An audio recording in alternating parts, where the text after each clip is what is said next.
तो कल्याण coaching centre में आप लोगों का स्वागत है कि आज हम क्लास 8 का केमिस्ट्री लेकर आए लेक्चर 3। तो देखिए प्यारे बच्चों, केमिस्ट्री में लेक्चर 3 में क्या है? पदार्थों का वर्गीकरण। पदार्थों का वर्गीकरण का अर्थ है कि पदार्थ को कितने भागों में बांटा गया है। तो पदार्थ को बहुत सा भागों में बांटा गया, लेकिन यहाँ भौतिक अवस्था के आधार पर पदार्थ 3 प्रकार के होते हैं।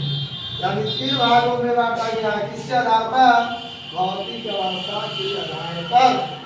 अब देखिए प्यारे बच्चों, पहला ठोस सॉलिड, दूसरा द्रव लिक्विड और तीसरा गैस। अब देखिए ठोस, द्रव, गैस। ठोस क्या है? ठोस किसे कहते हैं?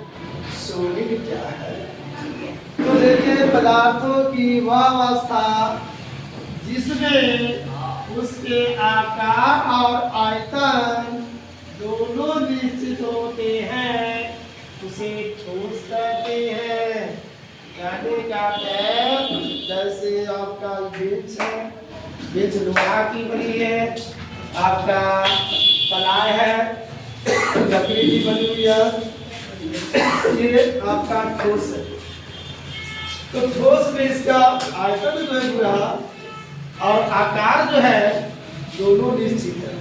ये देखिए स्टील का आपका जग है, तो ये भी आपका ये आकार और आयतन दोनों निश्चित है। और देखिए इसमें जो होता है ठोस अवस्था में उसके अणुओं के बीच अंतरांतरिक बल अधिक मजबूत होता है।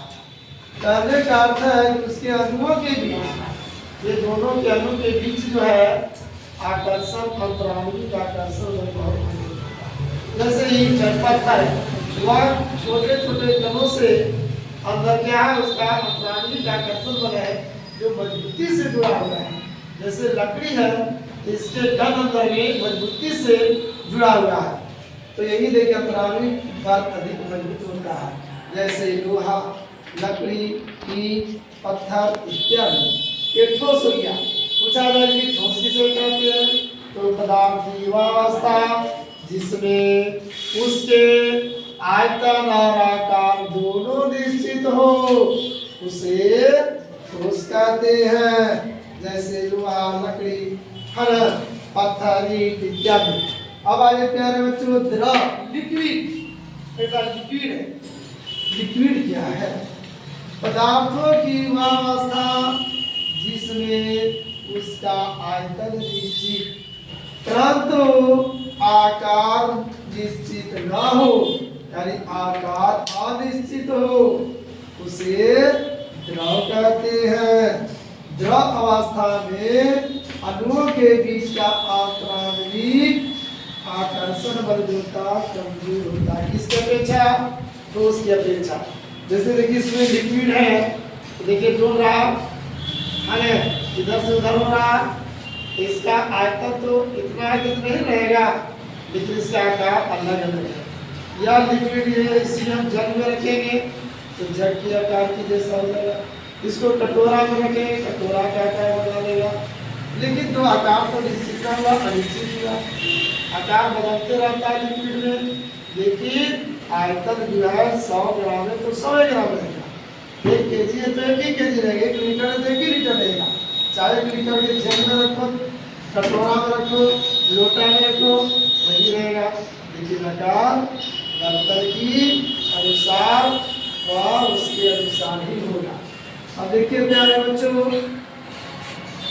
अब है ना दूध, पानी, तेल, अल्कोहल, घी इत्यादि। ये क्या हो गया? द्रव हो गया। क्या हो गया? द्रव। अब देखिए प्यारे बच्चों, गैस क्या है? पदार्थ की वह अवस्था जिसमें उसका आयतन और आकार दोनों अनिश्चित हो उसे गैस कहते हैं। गैस के अणुओं के बीच आकर्षण बल सबसे कम होता है।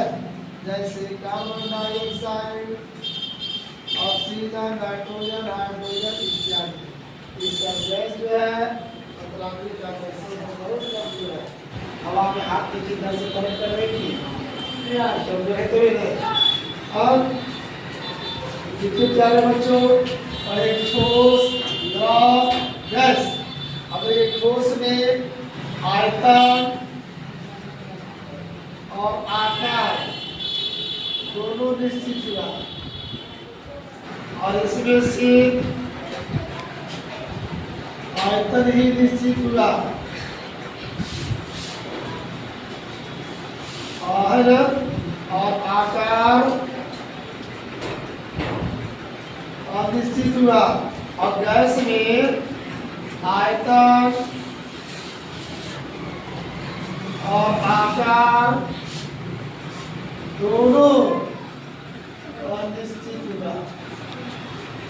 ठीक है प्यारे बच्चों, इस तरह से इसको आप लोग इस चैनल को सब्सक्राइब, लाइक और लोगों के पास शेयर करें।